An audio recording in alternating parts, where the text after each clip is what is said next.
다 함께 새로 번역된 사도신경으로 우리의 신앙을 고백하시겠습니다. 나는 전능하신 아버지 하나님 천지의 창조주를 믿습니다.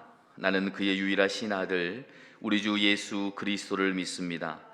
그는 성령으로 인투되어 동정녀 마리아에게서 나시고 본디오 빌라도에게 고난을 받아 십자가에 못 박혀 죽으시고 장사된 지 사흘 만에 죽은 자 가운데에서 다시 살아나셨으며 하늘에 오르시어 전능하신 아버지 하나님 우편에 앉아 계시다가 거기로부터 살아있는 자와 죽은 자를 심판하러 오십니다. 나는 성령을 믿으며 거룩한 공교회와 성도의 교제와 죄를 용서받는 것과 몸의 부활과 영생을 믿습니다. 아멘.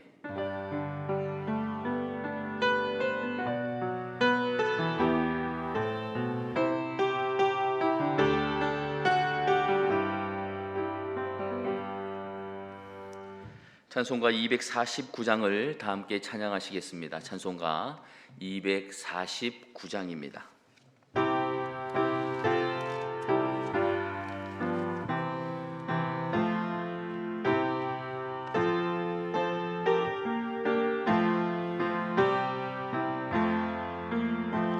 주 사랑하는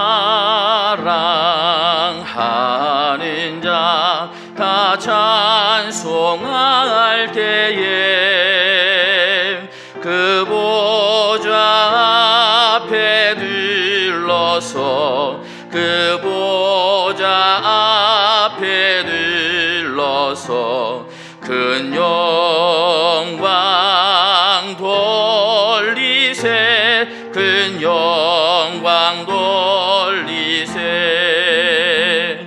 저 밝고도 묘한 시원성 향하여 가세 내 주의 찬란한 성회에 찬송하며 올라가세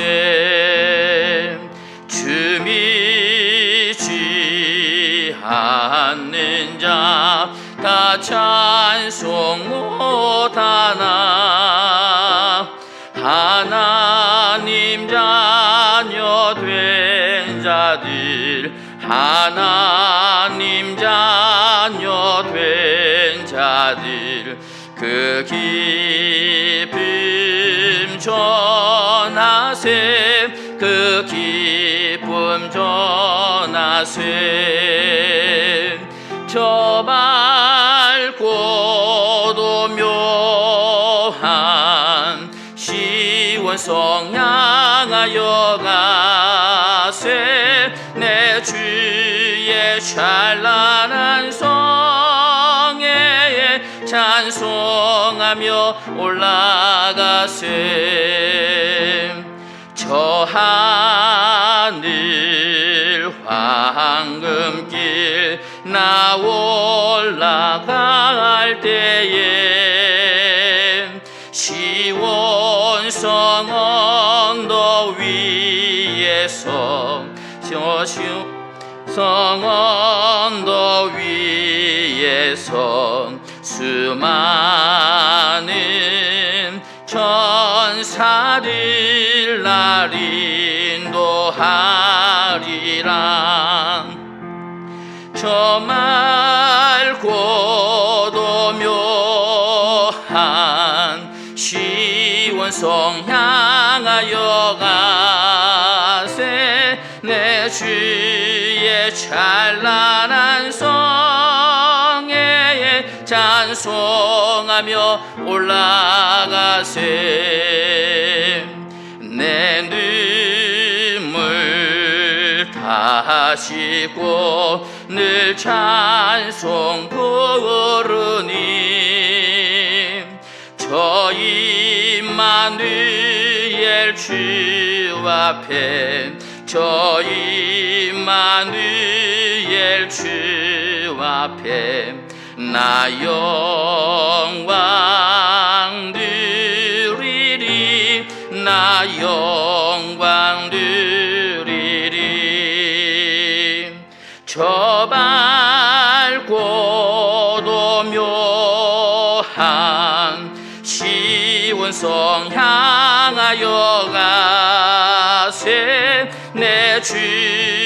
찬란한 성에 찬송하며 올라가세. 아멘. 교회의 소식은 주보를 참고해 주시면 감사하겠습니다. 하나님께서 오늘 우리에게 주시는 말씀은 말라기 2장 17절에서부터 3장 6절까지 말씀입니다. 말라기 2장 17절에서부터 3장 6절까지 말씀은 제가 가지고 있는 성경책 구약 1329쪽에 있습니다.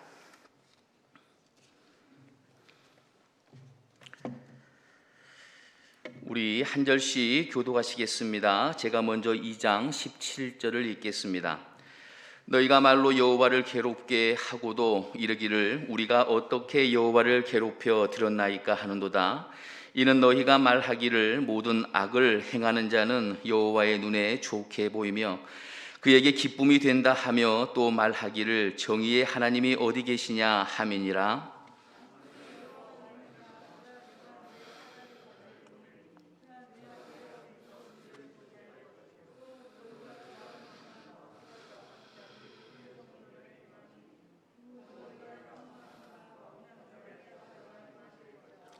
그가 임하시는 날을 누가 능히 당하며 그가 나타나는 때에 누가 능히 서리요. 그는 금을 연단하는 자의 불과 표백하는 자의 잿물과 같을 것이라.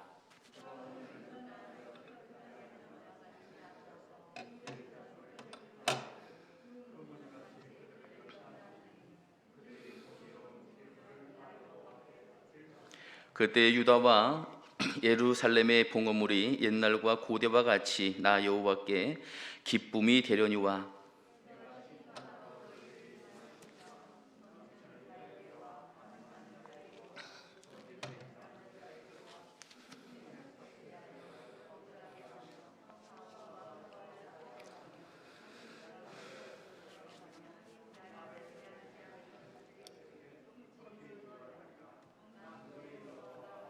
함께 봅니다. 나 여호와는 변하지 아니하나니 그러므로 야곱의 자손들아 너희가 소멸되지 아니하느니라. 아멘. 기도합니다. 하나님, 주님 전에 나와 예배 드릴 때 빈손으로 오지 않고 감사응음으로 하나님께 예물 드리는 손길이 있습니다. 드리는 손길 위에 성령 하나님께서 함께하여 주시고 이 예물이 쓰여지는 그곳에 하나님의 나라가 임재할 수 있도록 은혜를 베풀어 주시옵소서. 이 시간 하나님의 말씀을 듣고자 합니다. 하나님의 말씀으로 깨닫게 하여 주시옵소서. 새 힘을 얻게 하여 주시옵소서. 주님의 뜻이 무엇인지 알게 하여 주시옵소서. 예수님의 이름으로 기도드립니다. 아멘. 사랑하는 여러분, 우리가 신앙생활을 하면서 하나님 앞에서 흔히들 하는 넋두리가 있습니다. 하나님, 왜 악한 사람은 세상적으로 더 잘 되는 것 같습니까? 하는 이러한 넋두리입니다. 우리 주변에서도 이러한 사람들이 참 많이 있지 않습니까? 분명 천벌을 받아야 마땅한 당연한 그러한 삶을 살고 있음에도 불구하고 그들의 삶을 보면 다른 사람들이 부러워할 만한 그러한 삶을 살고 있는 것을 보게 됩니다. 분명 잘 되면 안 될 그러한 삶인데 잘 되는 그러한 삶을 살고 있단 말입니다. 우리는 이러할 때 지금 내가 주님 앞에서 행하고 있는 이 모든 일에 대한 회의를 느끼게 됩니다. 내가 지금 이렇게 살고 있는 이유가 무엇인가? 라는 자신의 삶에 대한 질문과 함께 하나님 앞에서는 실망과 더불어 반항적인 삶을 살아가는 이들도 우리는 보게 됩니다. 여러분들은 온 한 해를 시작하면서 어떠한 기도의 제목을 가지고 지금 기도하고 있습니까? 여러분들은 그 기도 제목을 가지고 얼마나 기도하고 계십니까? 그런데 어떠한 사람들은 기도 한 번 하지 않고 지금 여러분들이 기도하고 있는 그 모든 것들을 이룬 사람들도 있습니다. 또한 어떤 이들은 우리가 그렇게 원했던 일을 아무런 힘도 들이지 않고 다 이룬 사람들도 있습니다. 그런데 그들의 삶을 보면 신앙과는 거리가 먼 삶입니다. 아니요. 더 정확히 말씀드리면 하나님의 일을 방해했던 사람들도 있고 열심히 신앙으로 살아가려고 노력하는 사람들을 향하여 비웃었던 사람들도 있습니다. 우리는 이러한 모습을 볼 때마다 좌절합니다. 실망합니다. 그리고 이러한 좌절과 실망 가운데 하나님을 향하여 묻습니다. 하나님, 왜? 하나님, 왜? 악한 사람이 세상적으로 더 잘 되어지는 것 같아 보입니까? 하나님, 왜요? 오늘 우리가 함께 본 본문의 말씀이 바로 그러한 질문을 담고 있습니다. 2장 17절을 다시 한번 읽어보겠습니다. 2장 17절입니다. 시작. 너희가 말로 여호와를 괴롭게 하고도 이르기를 우리가 어떻게 여호와를 괴롭혀 드렸나이까 하는도다. 이는 너희가 말하기를 모든 악을 행하는 자는 여호와의 눈에 좋게 보이며 그에게 기쁨이 된다 하며 또 말하기를 정의의 하나님이 어디 계시냐 함이니라. 아멘. 이스라엘 백성들이 하나님을 향하여 소리 높여 부르짖습니다. 하나님, 악을 행하는 자가 여호와의 눈에 좋게 보이십니까? 왜 그들의 삶이 우리의 삶보다 더 좋습니까? 쉬운 성경을 보면 이 부분을 이렇게 말씀하고 있습니다. 하나님은 악한 일을 하는 사람을 좋게 보신다. 그리고 이어서 이렇게 말씀하고 있죠. 공평한 하나님이 어디에 계시느냐? 이스라엘 백성들이 하나님을 향하여 묻습니다. 성경은 이 묻다라는 것을 괴롭혔다라고 말씀하고 있습니다. 괴롭혔다. 얼마나 많이 이러한 말을 했으면, 이러한 질문들을 했으면 하나님을 향하여 괴롭혔다라고 말하겠습니까? 그런데 우리도 앞에서 말씀드렸던 것처럼 하나님을 향하여 동일한 말을, 물음을 던지고 있지 않습니까? 주님, 왜 죄인들이 더욱 잘 사는 그러한 모습을 우리가 보아야 합니까? 정말 이러한 모습이 정당합니까? 우리도 우리의 삶 속에서 이러한 질문을 참 많이 하고 있지 않느냐 말입니다. 우리 청년들과 함께 생활하다 보면 청년들도 이러한 고민들이 참으로 많습니다. 고3 때 우리 학생들이 대학을 준비하기 위해 학원을 다닙니다. 공부하기 위해 신앙생활은 잠시 내려놓습니다. 신앙을 가진 부모님들이 더욱 앞장서서 그렇게 해도 된다라고 말합니다. 인생 가운데 가장 중요한 시간이니 당연히 공부해야 한다고 가로 열고 하나님도 이해하실 거라고 가로 닫고. 그런데 고3의 시간이 지나고 그렇게 공부해서 좋은 대학에 들어가고 나니 다시는 교회에 돌아오지 않습니다. 발 붙이지 않습니다. 그리고 그들은 타락의 길로 들어갑니다. 그런데 놀라운 것은 고3 때 교회에서 생활했던 아이들입니다. 그들이 좋은 학교, 다른 사람들이 부러워할 만한 학교에 들어가면 좋은데 그렇지 못하고 자신이 원했던 학교가 아닌 다른 학교로 진학하게 됩니다. 그런데 그들은 그들의 마음속에 이러한 마음을 품고 있습니다. 하나님, 왜 저는 고3 때 하나님을 위해서 그렇게 열심히 신앙생활을 했는데 왜 이 학교밖에 가지 못합니까? 하나님을 배신하고 고3 때 신앙생활을 하지 않았던 누구누구는 저렇게 좋은 학교에 들어가게 되는데 하나님 정말 살아계십니까? 정말 살아계십니까? 이렇게 질문을 하고 그들도 신앙을 포기합니다. 사랑하는 여러분, 누가 맞고 누가 틀린 삶입니까? 하나님의 공평하심은 어디에 있습니까? 신앙생활을 잘했던 사람이 좋은 학교에 진학하게 되고 그렇지 못한 사람은 대학도 못 가야 하나님의 공평함이 드러나는 것입니까? 아니면 반대의 경우가 하나님의 공평하심이 드러나는 것입니까? 우리는 매일같이 이러한 고민 속에 살고 있지 않습니까? 우리의 삶 속에 일어나는 많은 일들, 특별히 어떠한 결과를 바라보면서 내가 했던 신앙의 행적들을 생각하며 그 행적에 대한 보상을 생각하면서 하나님을 향하여 불평, 불만하고 있지 않습니다. 그러한 삶을 우리가 살고 있지 않느냐 말입니다. 사랑하는 여러분, 이러한 불평, 불만이 공정한 것입니까? 정당한 것입니까? 우리가 이러한 불평을 말할 수 있는 것입니까? 저는 개인적으로 우리 청년들에게 이렇게 말합니다.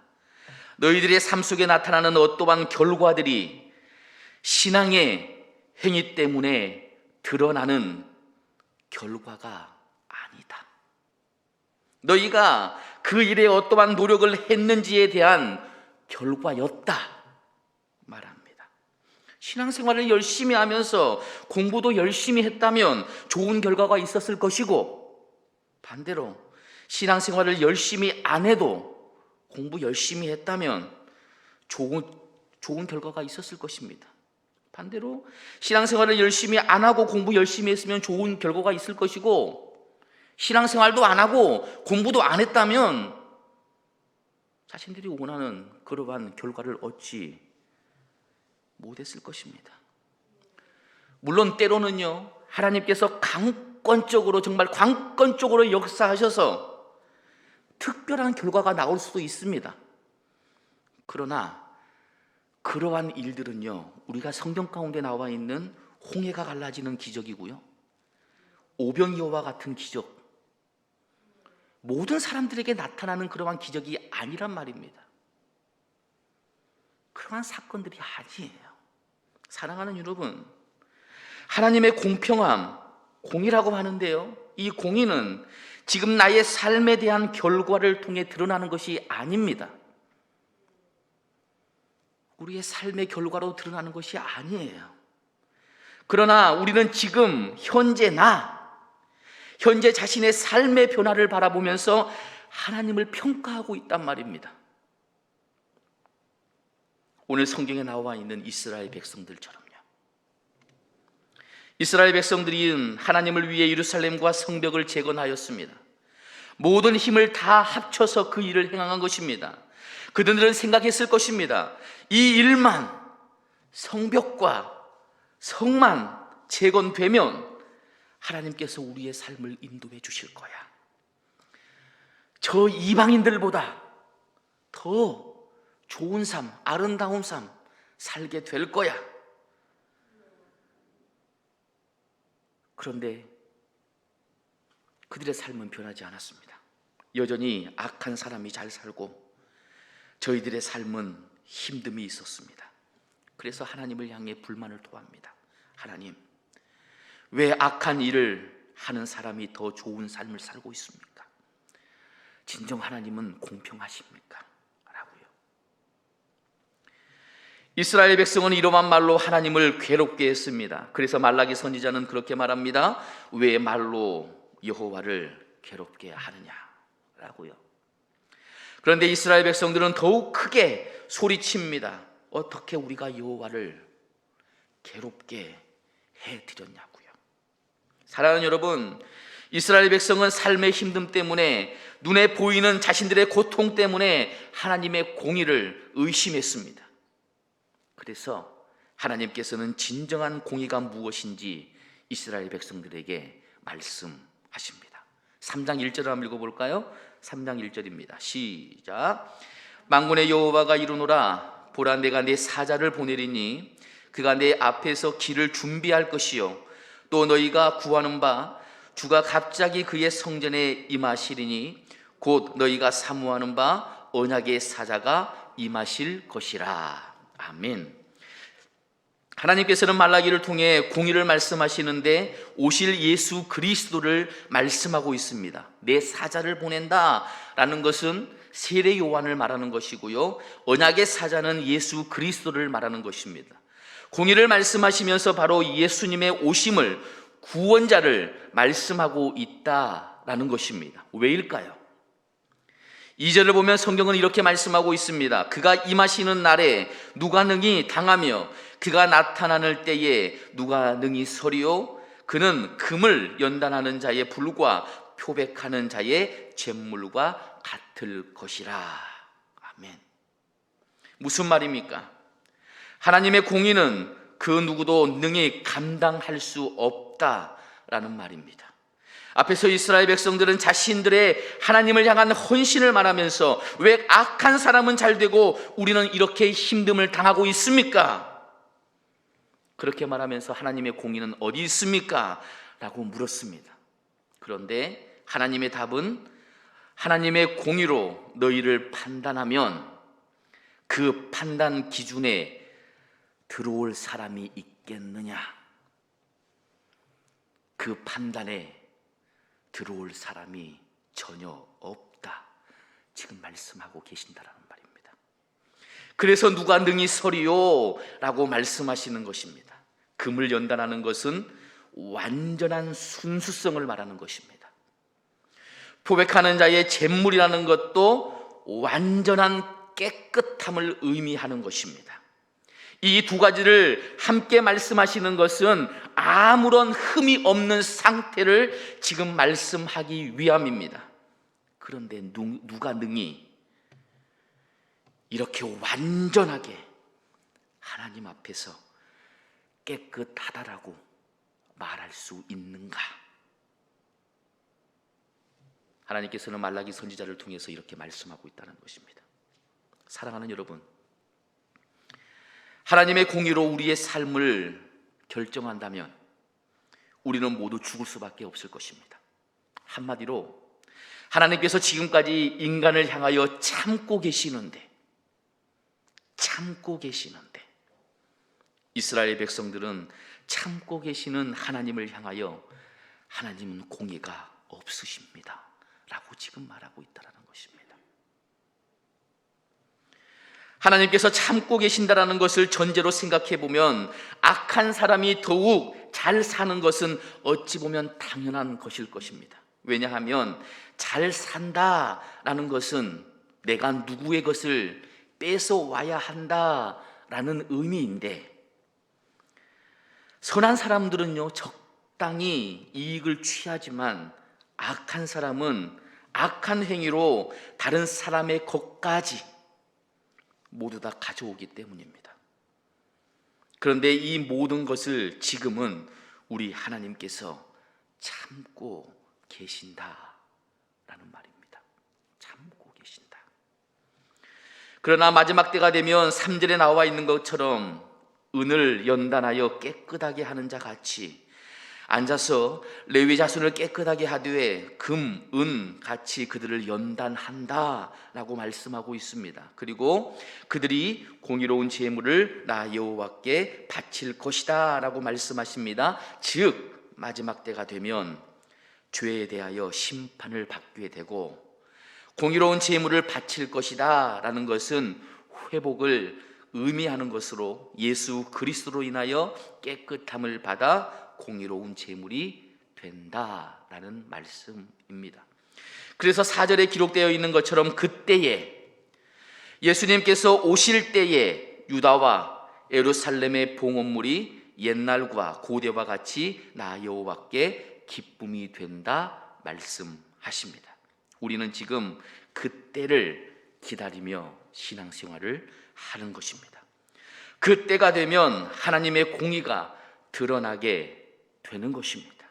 그러니 지금 우리 삶 속에서 선한 삶, 하나님을 위해 헌신하면서 살아가는 우리의 모습 속에서 세상적인 유익과 잘됨이 없다고 해서 하나님을 향하여 실망할 필요가 없다라는 것입니다. 믿음이 없는 사람은 오늘이라는 삶을 살고 있지만 우리는, 신앙을 가진 우리는 그때를 위해 하나님의 나라를 기다리는 그때를 위해 오늘을 살아가는 사람들이기 때문입니다. 우리는 지금이라는 시간을 살고 있지만 결코 지금에 만족하며 살아가는 사람들이 아닙니다. 우리는 지금이라는 시간을 살고 있지만 우리가 살아가는 지금이라는 이 시간은 하나님 나라를 기다리는 그 기다림, 말입니다. 하나님께서는 말씀하십니다. 5절을 보면 내가 심판하러 너희에게 임할 것이다. 아멘. 내가 심판하러 너희에게 임할 것이다. 우리 주님께서 진정 말씀하셨습니다. 내가 그때에 너희를 심판할 것이다 라고요. 그러니 지금 심판이 일어나지 않았다고 해서 하나님의 공의가 깨진 것이 아닙니다. 심판은 있습니다.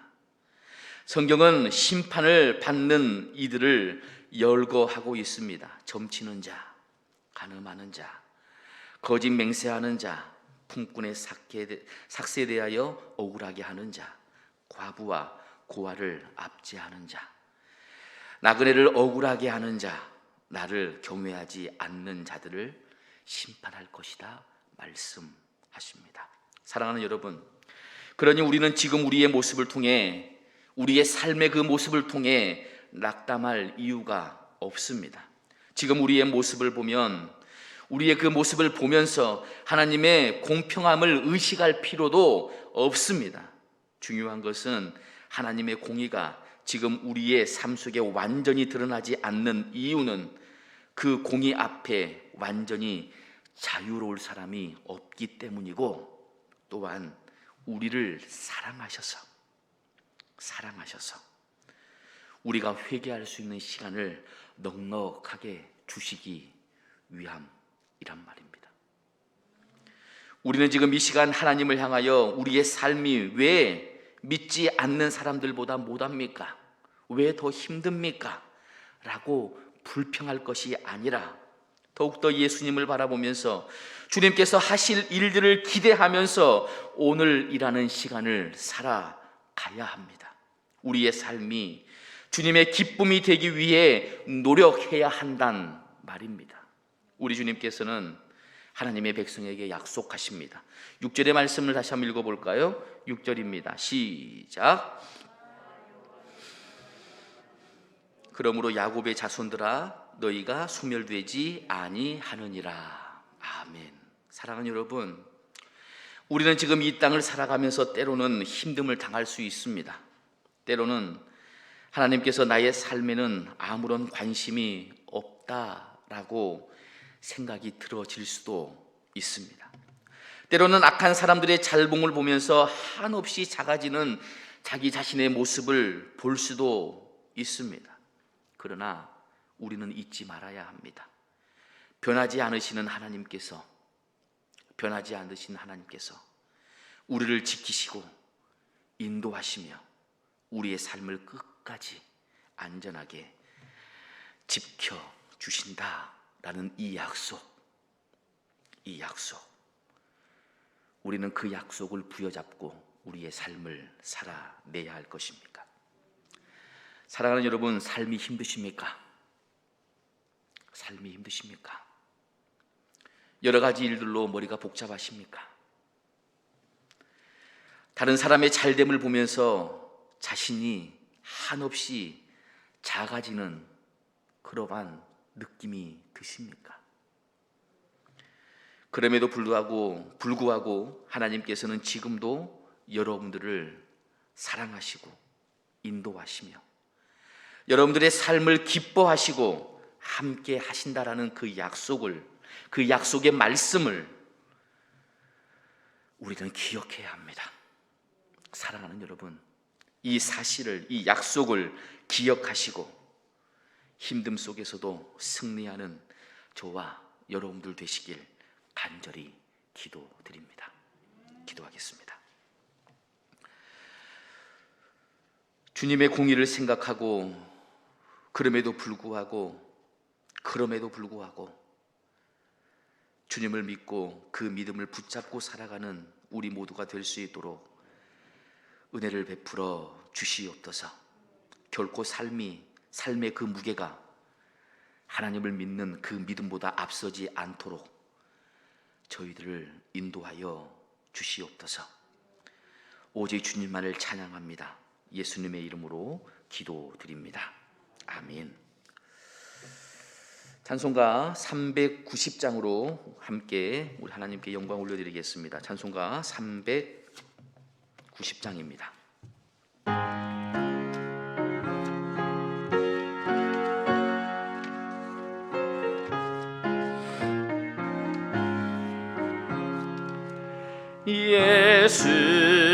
거느리시니 즐겁고 평안하구나. 주야의 자고 깨는 것 예수가 거느리시네.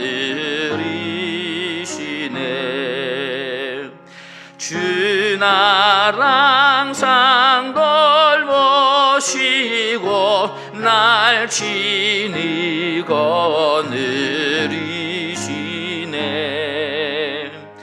주 나랑 항상 돌보시고 날 친히 거느리시네.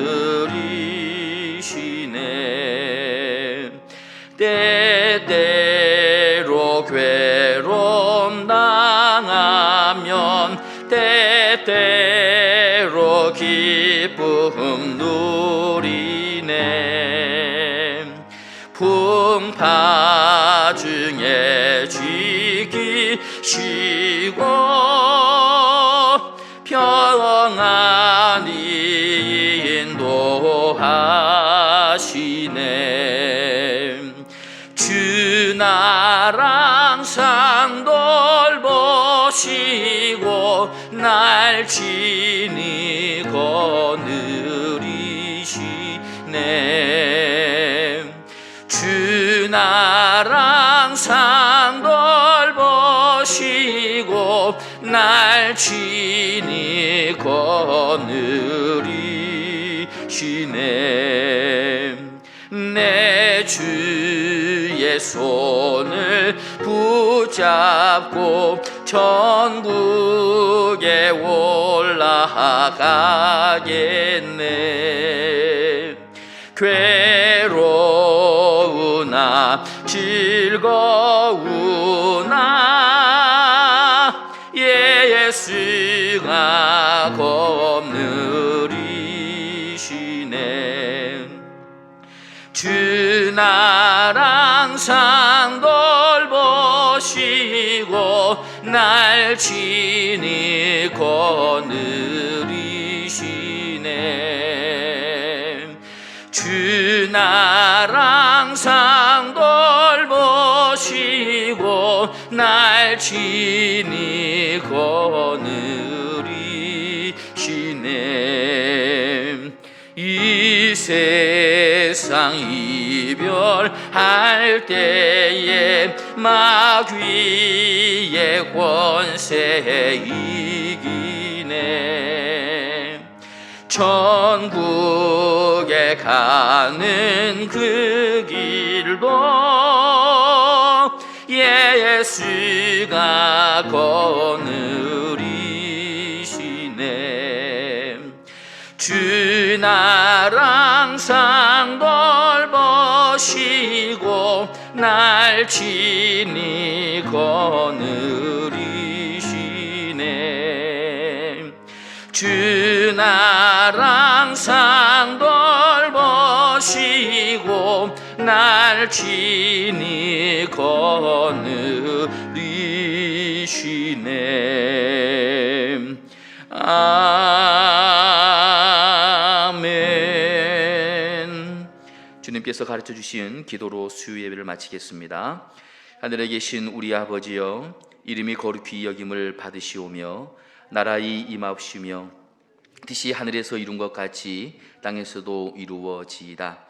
오늘날 우리에게 일용할 양식을 주옵시고 우리가 우리에게 죄 지은 자를 사하여 준 것 같이 우리 죄를 사하여 주옵시고 우리를 시험에 들게 하지 마옵시고 다만 악에서 구하옵소서.